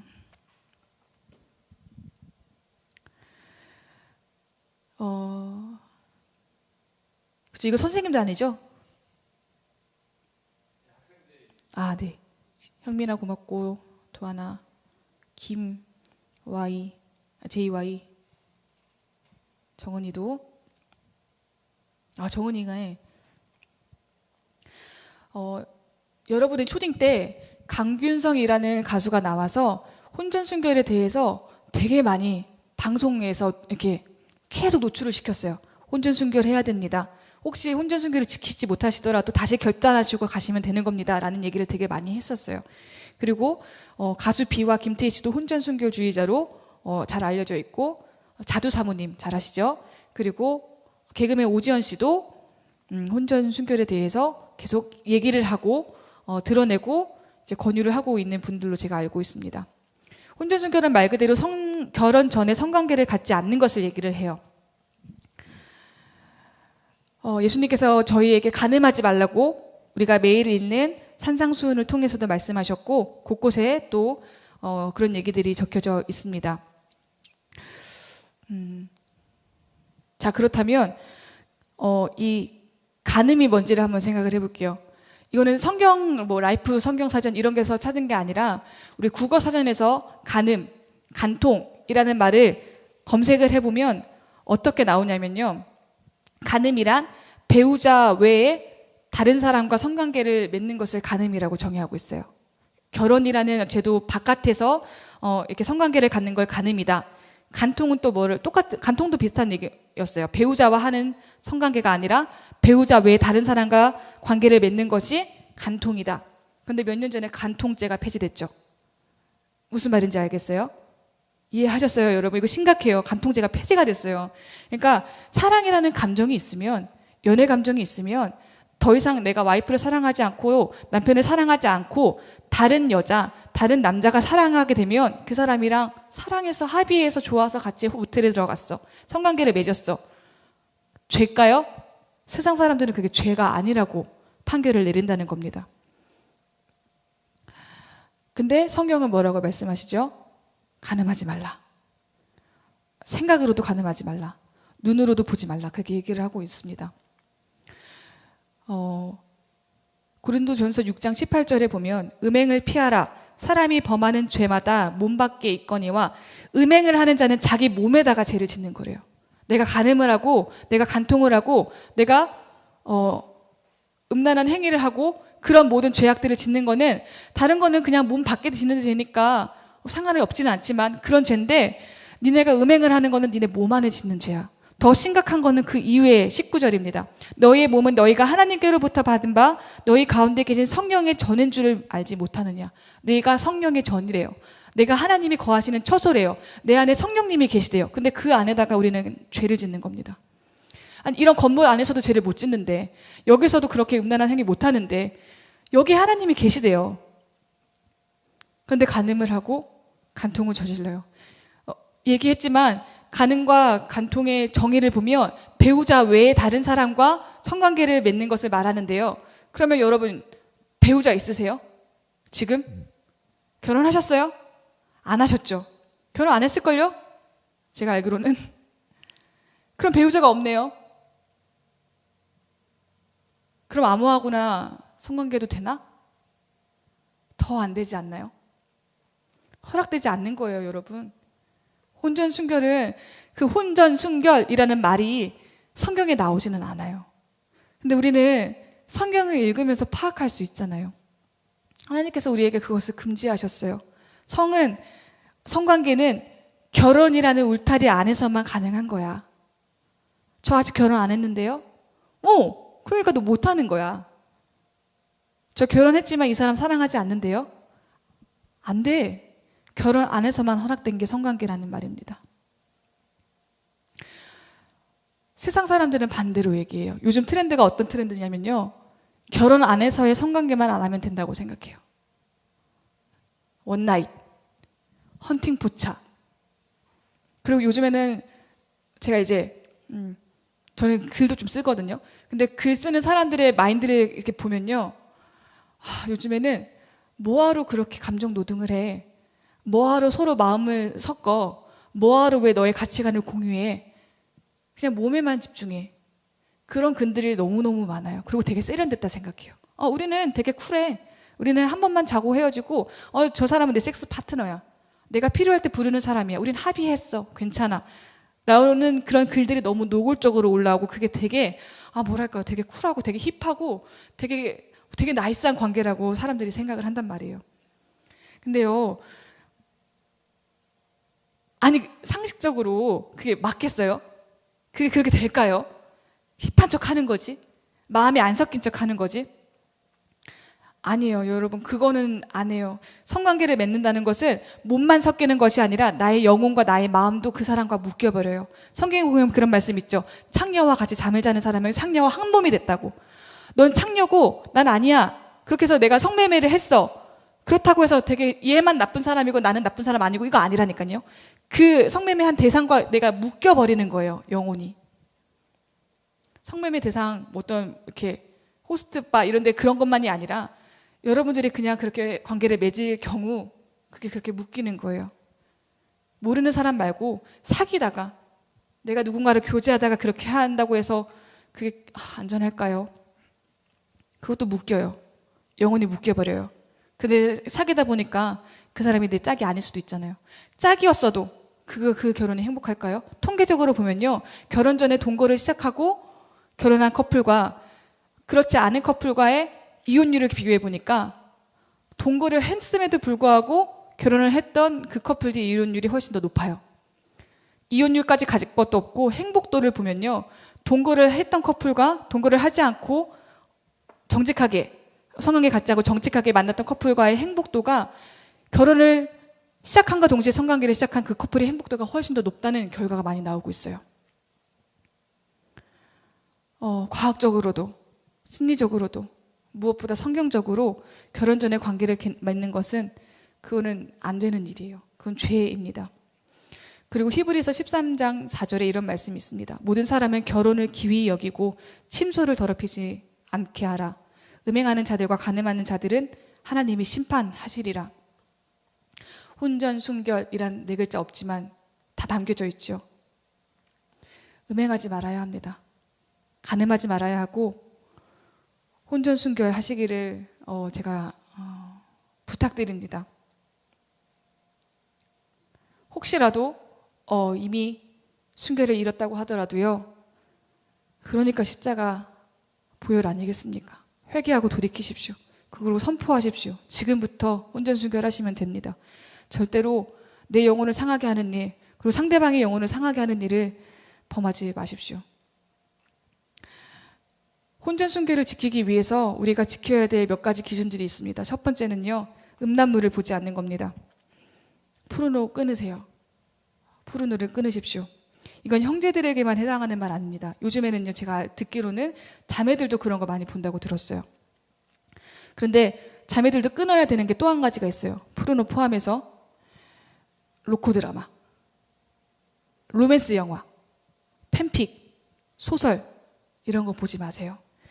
모든 형태의 미디어는 영적인 것을 포함하고 있어요. 이게 왜 영적이냐? 뭐 거기가 귀신이 들어가고 뭐 이런 것도 맞아요. 그런데 더 단순하게 생각하면 영상물을 만드는 사람이 예수님을 믿는가, 믿지 않는가, 그 사람이 어떤 가치관을 가지고 있고 어떤 세계관을 가지고 있느냐에 따라서 사람의 손으로 나오는 모든 창작물들은 그 사람의 영적인 것들, 어떤 가치관이 투영될 수밖에 없어요. 예수님을 믿는 사람들은 성경적인 가치관을 가지고 있죠. 그러니까 성경적인 결과들이 나와요. 그런데 예수님을 믿지 않는 대다수의 사람들은 유물론적이고요. 무신론적이에요. 상대주의적이에요. 포스트 모더니즘을 말하진 않지만 지지하고 있어요. 여러분 팽수 아시죠? 제가 그거는 인터넷에서 봤는데 팽수를 만든 어떤 김모모모 PD의 인터뷰를 제가 봤어요. 팽수는 남자인가요? 여자인가요? 그랬더니 그 PD가 이렇게 얘기했대요. 얘는 남자도 아니고 여자도 아니에요. 중성적이에요. 근데 그 모습을 보면서 우리는 좋아하죠. 물론 그걸 의도했는지 의도하지 않았는지는 제가 정확하게는 모르겠어요. 그거에 대해서는 얘기하지 않으셨으니까. 그렇다는 거예요. 여러분들 생각해 보세요. 드라마 속에서의 남녀 관계가 너무 자연스럽지 않으세요? 너무 자연스럽게 여행을 가요. 1박 2일로. 우리 엄마한테 허락 맡아야 되는 거 아니야? 이런 얘기도 없어요. 너무 자연스럽게 자취방으로 불러요. 너무 자연스럽게 동거를 해요. 그리고 그게 마치 아름다운 것처럼. 거기서 더 나아가서 이제는 불륜이 너무 자연스러워요. 그리고 멋있다고 찬양을 하고 덮어버려요. 모든 드라마가 점점점 그렇게 하고 있습니다. 더 나아가서요. 이제는 귀신이랑 연애를 하더라고요. 드라마에서. 도깨비랑 연애를 하더라고요. 이제 하다가 외계인 와가지고 외계인이랑 같이 살더라고요. 정상적입니까? 비정상적이에요. 근데 그게 너무 멋있는 사람들이 나와서 그렇게 해요. 너무 잘생긴 사람들이 나와서 그렇게 하는 거예요. 몇 해 전에 인생은 아름다운가요? 그 드라마 저 본 적은 없지만 거기에서는 아예 동성 연애가 나왔죠. 키가 186 넘는 근육질의 두 남자가 남녀가 아니죠. 남자가 사랑을 하는 모습이 드라마 공영방송에서 나왔어요. 넷플릭스 보건교사 땡땡땡 거기에서 고등학생 여자 둘이서 연애를 해요. 그랬더니 선생님들이 그 사람들을 조롱합니다. 쟤네 여자들끼리 만난대요 했더니 갑자기 엄청나게 잘생긴 남자 주인공이 벌떡 일어나서 그것은 개인의 성적 지향입니다. 대사예요. 그것을 우리가 왈가왈부할 수 없습니다. 사랑은 아름다운 거예요 라고 그 남자가 얘기를 해요. 놀리는 사람들을 희화화하고 동성애를 옹호하는 사람들을 멋있게 표현해요. 의도적이지 않나요? 이거 만든 사람 크리스천일까요? 끔찍하죠? 근데 너무 가까이 있는 우리 현실이에요. 그리고 영적인 부분, 성경적인 부분만 아니더라도 포르노를 많이 본 사람들은 뇌과학적으로 보면 너무너무 부정적인 결과가 나와요. 첫 번째로는 당연히 성적이 떨어질 거고, 두 번째로는요, 모든 이성을 성적 대상화하기 시작합니다. 포르노를 보면 볼수록 더 이상 교회 자매와 교회 형제가 교회 형제와 교회 자매로밖에 안 보이는 게 아니라 쟤를 어떻게 하면 좋겠어. 쟤랑 어떻게 어떤 만남을 가지고 쟤랑 같이 어디에 들어가는 생각을 하는 거예요. 그게 더 심각해지면 길거리에 있는 여성들과 남성들을 향해서 그런 상상을 합니다. 달려가서 쟤를 엎어버릴까? 왜냐하면 포르노의 대부분은 변태적인 거라면서요. 정상적인 관계가 아니다라면서요. 가는 성폭력 이런 게 많다면서요. 그게 자꾸 머리에 들어오는 겁니다. 더 나아가면 어떻게 되냐고요? 동물, 어린 아기를 보면서 말도 안 되는 대상, 그런 거 아세요? 자동차랑 성관계 맺는 거? 들어보셨을걸요? 그런 걸 상상해 버리는 거예요. 내 주변에 있는 모든 것들이 이제 성적 대상화가 되는 겁니다. 그리고 거기에서 음란한 생각이 들고 어떤 성적인 흥분을 느껴버리는 거예요. 변태죠. 변태예요. 그런데 세상은 어떻게 말하는지 아세요?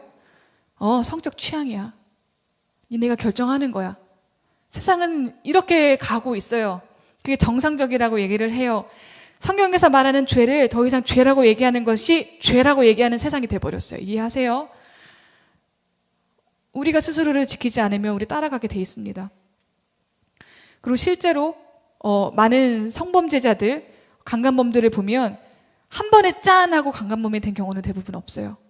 어렸을 때부터 혹은 사건을 일으키기 전날 밤에 어떤 사람은 아동을 대상으로 한 음란물을 40개인가 50개를 쭉 밤새 보고 그 다음날 아침에 일어나서 길 가는 아이를 납치해서 그렇게 했대요. 그날만 봤을까요, 그 사람이? 아니요. 처음 시장은 순수했을 거예요. 처음에 봤으면 그 사람도 마음이 이상했을 거예요. 이거 보면 안 되는데? 뭔가 이상한데? 근데 계속 생각나. 1단계, 그게 1단계래요. 2단계. 계속 봐야지 마음이 안정이 되는 거예요. 3단계, 채팅하는 거예요. 몸캠을 찍는 거예요. 그런 음란물을 보고 이제 소통하기 시작하는 거예요. 4단계, 범죄자가 되는 겁니다. 시작이 포르노예요. 시작이 음란물입니다. 이 음란물을 보면 볼수록 뇌과학자들은 그렇게 얘기해요. 사람이 사람일 수 있는 그 부분이 여기래요. 전전두엽. 여기가 사람이 계획하고 사람이 사람처럼 행동하고 매너 있게 행동하고 이게 다 이쪽이래요. 근데 여기가 점점 쪼그라들기 시작한대요. 자극을 너무 많이 받아서. 음란물의 영역은 형제님들만의 영역 다시 한 번 더 말하지만 아닙니다. 자매님들 로코 드라마, 소설, 영화 거기에서 노골적으로 야한 장면 나오지 않는다고 해서 괜찮을까요? 안 돼요. 왜냐하면 그 안에는 스토리 라인 자체가 틀어져 있어요. 컨셉 자체가 틀어져 있어요. 은연중에 섞여 있는 불륜의 정당성, 강제적인 스킨십을 진짜 남자답다, 멋있다, 저런 키스 멋있다라고 생각하는 착각들. 안 돼요, 여러분. 최근 영화인데요. Call Me by Your Name 이란 영화가 있었어요. 외국 영화인데요. 색감도 너무 예쁘고요. 어디 휴양지 바다에서 촬영한 거고요. 진짜 잘생긴 남자들이 나와요. 진짜 잘생긴 남자들이 사랑을 해요. 너무 아름다워요. 상도 많이 받았어요. Call Me by Your Name. 그걸 보면서 그런 영화 한번 나오면요, 제가 글을 올리는 플랫폼에서 난리가 나요. 예술성 최고다 이러면서 거기에 대한 비평 글이 평론 글이 엄청 올라와요. 그리고 그게 쫙 퍼져요. 멋있다고. 요즘에 이런 세대라고. 속지 마십시오. 죄입니다. 보는 것을 지키세요. 마음은 보는 것으로 인하여서 그 마음밭이 무엇이 생기는 거잖아요. 여러분들 음란물 보지 마세요. 로코 드라마 빠지지 마세요. 경계하십시오. 그거 비정상적인 관계입니다. 결혼이라는 울타리 안을 내에서만이 성관계가 허용되는 거지, 결혼하지 않은 두 남녀가 동거하는 거, 같이 잠을 자는 거, 그거는 죄입니다. 그리고 혹시 여러분들 친구들 사이에서 야 너는 그런 것도 안 보냐 바보 취급당하면 그게 그리스도를 위해서 받는 고난인 거예요. 우리 특히 저 때도 그랬어요. 전 여중은 아니었지만 저는 공학 다녔지만 공학에도 레즈비언이 있었어요. 근데 그때 애들은 약간 숨어서 그랬어요. 그러니까 그때는 핸드폰이 이제 분리가 됐거든요. 그게 뭐죠? 배터리가 분리가 됐는데 이 배터리 분리 보면 여기 둘이 키스하는 사진 같은 거 넣어놓고 유행처럼 그랬었던 것 같아요. 아무튼 요즘에는 그렇게 안 한다면서요. 대놓고 한다면서요. 그리고 그런 걸 지지하지 않으면 왕따 시킨다면서요. 그렇게 해서 받는 왕따, 그렇게 해서 받는 고난은 여러분들 그거 그리스도를 위해서 받는 고난 맞습니다. 담대하십시오. 끝까지 싸워 나가는 겁니다. 지금 조금 섞어서 얘기했지만 동성애도 죄지요.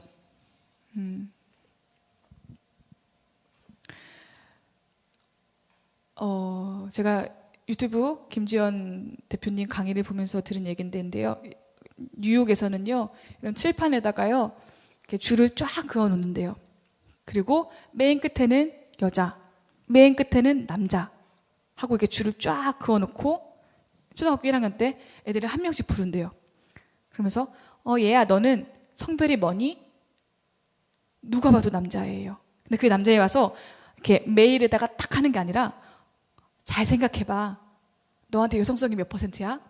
너한테 남성성이 몇 %야? 물어보게 한대요. 그리고 와서 애가 쭈삣쭈삣 하다가 저는 여기쯤인 것 같아요. 그러면 착 체크하면은 너는 그런 성이구나. 다음 누가 봐도 여자인 애가 왔어요. 너는 어떻니? 저는요 고민을 해요. 그리고 중간 어딘가쯤에다가 체크합니다. 그리고 너는 그런 성이구나. 뉴욕 주에서 허용된 성별의 개수가 36개인가가 된대요. 하나님 태초에 남자와 여성을 창조하셨습니다. 세상의 성은 두 가지밖에 없습니다. 남성 아니면 여성. 그런 교육을 받고 자라난 많은 세대들이 자라나면서 성 정체성에 대해서 혼란이 오기 시작하면 서구나 유럽 사회에서는요, 그렇게 청소년들이 성전환을 많이 한대요. 그렇게 하고 또 자라가다 보니까 생각해보니까 나는 여잔데 내가 남자로 성전환을 했네? 그러면 재수술을 한대요. 다시 여자로 돌아간대요. 또 그렇게 살다가 또 아니야 난 남자인 것 같아. 그러면 다시 남자로 수술한대요. 호르몬이 왔다 갔다 하는 겁니다. 호르몬을 맞아야 되니까. 우리는 여성이면 여성 호르몬이 나오잖아요. 자기가 생각할 때 남자라고 생각하면 외형만 바꾸는 것이 아니라 남자 호르몬을 계속 맞아야 되거든요. 왔다 갔다 하면서 그 결론은 대부분 자살이래요. 정신을 못 차리는 거예요, 애가. 몸이 왔다 갔다 하니까. 대부분 자살로 끝난다고 합니다. 진짜 끔찍하죠? 근데 요즘에요, 이제 얼마 남지 않았습니다, 우리나라도. 정신 차리고 싸우지 않으면, 우리가 가치가 제대로 갖고 있지 않으면, 우리 정말 큰일 나는 세대가 올 거예요. 그러니까 여러분들 공부하세요, 제발. 똑똑한 사람 돼주세요. 정치계로 나아가주시고, 법조계로 나아가주시고, 의료계로 나아가주시고, 교육계로 나아가주셔서 여러분들 그런 거 막는 사람 좀 돼주세요. 저도 열심히 할게요. 저도 열심히 법 발의하고 열심히 싸울게요. 공부해주세요.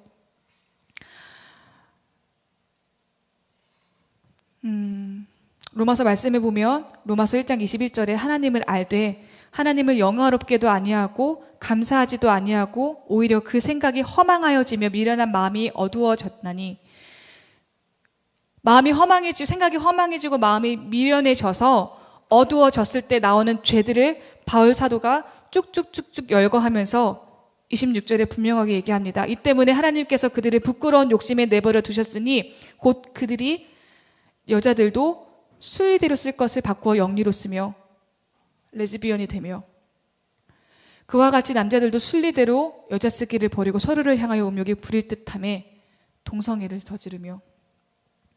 죄입니다. 죄의 결과입니다. 제가 필그림 성결교회에서 만난 청년 한 분이 그런 얘기를 하셨어요. 자기가 예수님을 만나기 전에 이태원을 다니셨던 적이 있다고.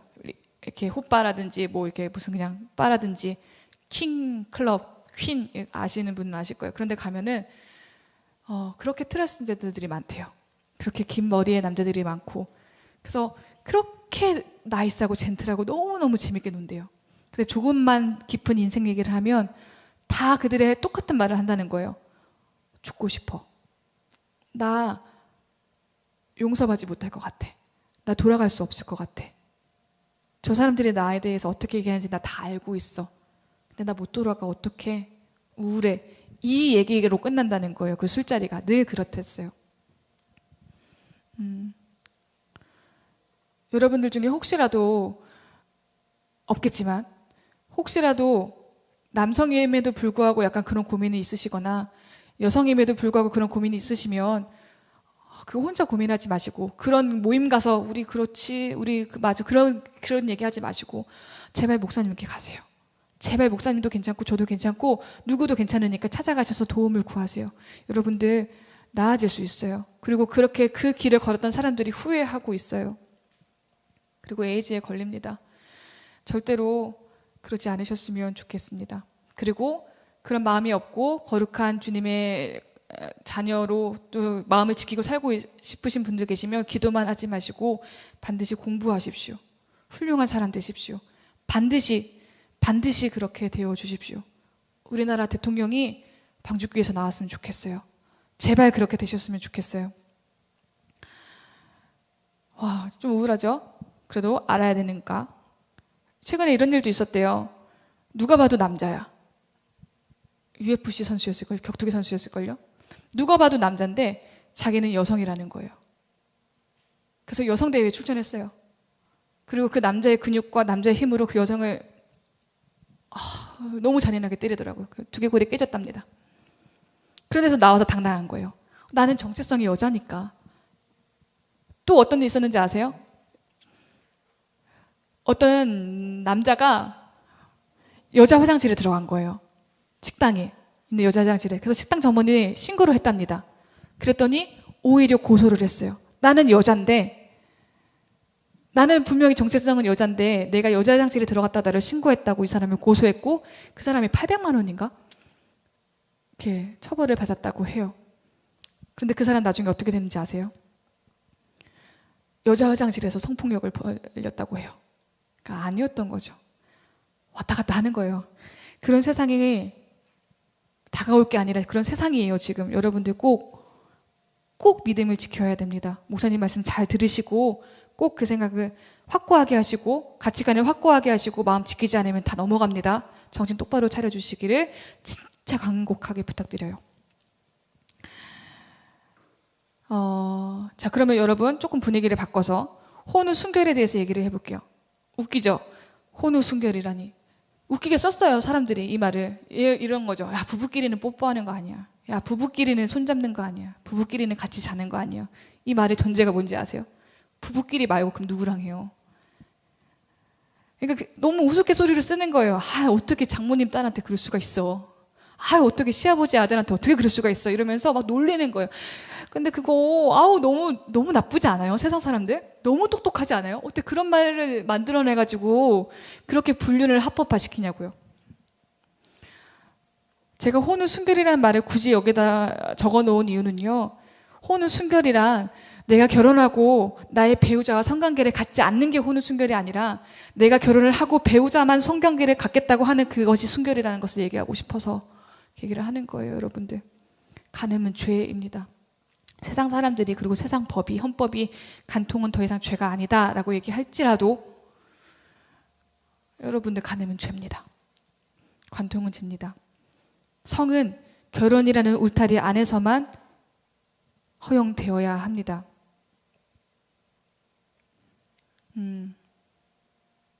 그래야 행복합니다, 여러분들. 막 자유롭게 사는 게 행복한 것 같다고 사람들이 얘기하지만 아닙니다. 안전한 울타리를 정해주신 이유는 그 바깥이 위험하기 때문에 그렇게 하신 거 아니겠습니까? 하나님께서 우리를 사랑하시는데 때문에 여러분들 혼우 순결 지지자가 되어주시고 혼전 순결 지지자가 되어주시고 순결을 지켜주시고 또 여러분들 중에 혹시라도 그런 이미 순결을 잃어버린 친구가 계시다면 포기하지 마십시오. 이렇기 때문에 더 마음껏 살아야지 하지 마시고 돌아오면 됩니다. 그게 십자가의 보혈의 능력입니다. 다시 정결해지면 되십니다. 사랑하는 여러분, 이제 말씀 정리할게요. 강의 정리하겠습니다. 우리 승진 목사님께서 여러분들에게 연애하지 말라고 권하는 이유가 뭘까요? 교회 공동체 분위기 물 흘릴까 봐 그럴까요? 아니에요. 성적 떨어질까 봐? 어느 정도 맞겠지만 그게 전부는 아닙니다. 여러분들 위해서예요. 여러분들 위해서. 여러분들 안전하고 행복하게 어른이 되고 결혼하시라고요. 여러분들은 동의하지 않겠지만 제 지난날을 생각해보면 저도 어렸을 때 10대 때 그렇게 왜 그런 판단들을 했을까 하는 몇 가지의 사건들이 있어요. 왜 그렇게 부모님의 마음을 아프게 했고 왜 그렇게 나는 내 스스로 그렇게 좋지 않은 결정들을 했을까. 그때는 내가 그게 정말 옳다고 생각했고 그때는 그게 나 정말 멋진 사람이야, 나 정말 독립적이고 괜찮은 사람인 것 같아 라고 착각 속에 살아가는 결정들이었지만 성인이 되고 어른이 되고 나서 생각해 보니까 박병호 선생님 그러시잖아요. 막 갑자기 막 소리 지르고 그러신다면서요. 죄가 생각날 때마다. 제가 그러고 있다니까요. 나 그때 왜 그랬지? 나 그때 왜 그런 선택을 했지? 할 수만 있으면 되돌아가고 싶다. 할 수만 있으면 되돌아가가지고 그런 선택 안 했으면 좋겠다라는 몇 가지의 사건이 제 안에 있어요. 여러분들 안에도 그런 일이 있을 거예요. 지금은 다 옳은 것 같고 지금은 내가 맞는 것 같고 지금은 내가 당장 누구를 만나는 게 나쁜 것 같지 않고 세상 사람들이 말하는 그런 결정들, 성적인 결정도 내가 스스로 하는 게 더 멋있어 보이는 것 같은데 지금은 그런 것 같은데 여러분들 성인만 돼도 아실걸요? 20살만 넘으면 아실걸요? 내가 그때 왜 그랬지?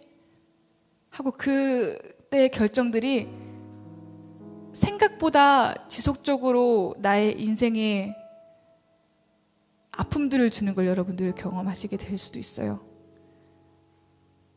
너무너무 꼰대 같지만 너무너무 그냥 하는 말 같지만 너무너무 선생님 같은 말들이지만 여러분들 나는 여러분들이 후회 안 하셨으면 좋겠어요.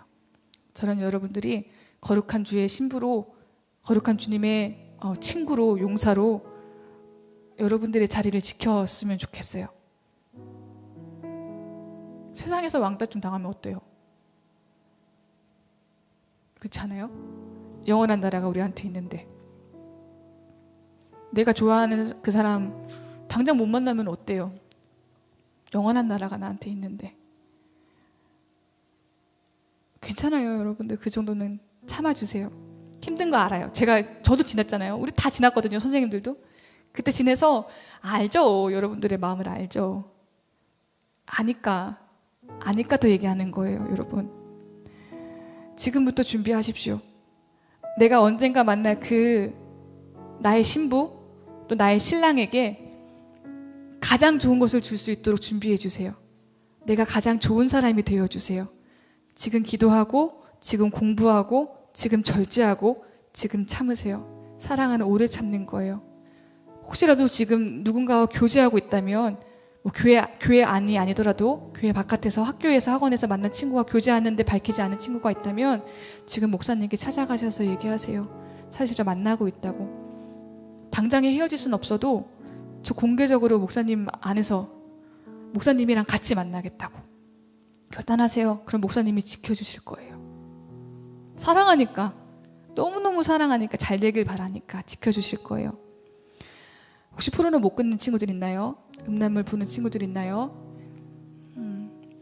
괜찮아요. 끊으면 돼요. 이제 공개하세요. 찾아가셔서 목사님께 말씀드리시고 대신에 주변 사람들은 친구들끼리는 얘기하지 마세요. 아직은 그거 그렇게 좋은 효과 나타나지 않을 거예요. 제일 좋은 거는 목사님이랑 선생님께 말씀드리는 거예요. 그렇게 해서 해결 받으세요. 우리 자매님들 드라마는 괜찮아. 한 편쯤은 괜찮지. 모든 드라마가 그런 건 아니지만 정말 10에 9 정도는 안 좋아요. 보지 마세요. 그냥 끊어버리세요. 차라리 관심을 끊어버리세요. 그렇게 해서 애들이랑 너 답답해. 아유, 너는 그렇게 사냐라는 얘기 들으면 그게 그리스도를 위해서 받는 고난입니다. 아시겠죠? 꼭 그렇게 해서 가장 아름다운 모습으로 결혼식장에 들어가세요. 정말 순결한 모습으로 결혼식장에 들어가셔서 그 이후에 주님 안에서 마음껏 누리세요. 하나님께서 우리에게 성을 감추라고 덮어두라고 그거는 죄악이야 라고 얘기하신 적 없으세요. 그거 선물 맞아요. 그런데 그 선물이 선물될 수 있도록 오래 참아주세요. 전도사님이 마지막으로 성경 구절 하나만 읽고 마치도록 하겠습니다. 사랑은 오래 참고 사랑은 온유하며 시기하지 아니하며 사랑은 자랑하지 아니하며 교만하지 아니하며 무례히 행하지 아니하며 자기의 유익을 구하지 아니하며 성내지 아니하며 악한 것을 생각하지 아니하며 불의를 기뻐하지 아니하며 진리와 함께 기뻐하고 모든 것을 참으며 모든 것을 믿으며 모든 것을 바라며 모든 것을 견디느니라. 고린도전서 13장 4절에서 7절 말씀 기도하겠습니다. 살아계신 하나님, 우리 아이들이 가장 아름다운 모습을 지켜낼 수 있게 도와주세요. 내 눈앞에 있는 당장의 어떤 욕심을 채우기 위해서, 욕망을 채우기 위해서 거룩을 포기하지 않게 해주세요. 눈으로 보는 것들을 주님 안에서 선택해서 볼 수 있게 하시고 그 지혜를 우리 아이들에게 부어주세요. 죄는 죄라고 얘기할 수 있는 담대한 아이들 되게 하시고 세상이 그것 때문에 우리 아이들을 공격해 올 때 주님 막아주시고 보호해 주시고 지켜주세요. 설령 하나님, 우리 아이들이 그것 때문에 고난을 받거나 왕따를 당하거나 바보 취급을 당하거나 혹은 폭력을 당하거나 하나님 그렇게 될지라도 하나님 그것이 주님의 복음을 위해서 그리고 우리 사랑하는 예수님을 위해서 받는 고난임을 믿으며 버틸 수 있고 견딜 수 있게 해주세요. 또한 하나님 우리 선생님들 기억해 주시고 선생님들 또한 아이들에게 바른 지혜를 전달해 줄 수 있도록 우리 선생님들도 꼭 주님 만나 주시고 지혜를 부어 주세요. 하나님 그렇게 우리가 준비되어서 우리가 가지고 있는 그런 모든 기준들과 어떤 배움들과 깨달음들과 그 모든 것들을 통하여서 우리가 누군가를 선택해 나아갈 때 그 선택이 100% 우리의 선택이지만 동시에 주님께서 인도해 주시는 응답임을 우리가 결혼을 통해서 체험할 수 있게 도와주십시오. 가장 아름다운 결혼식을 우리 아이들이 할 수 있게 주님 끝까지 지켜주세요. 감사하며 예수님의 이름으로 기도드립니다. 아멘.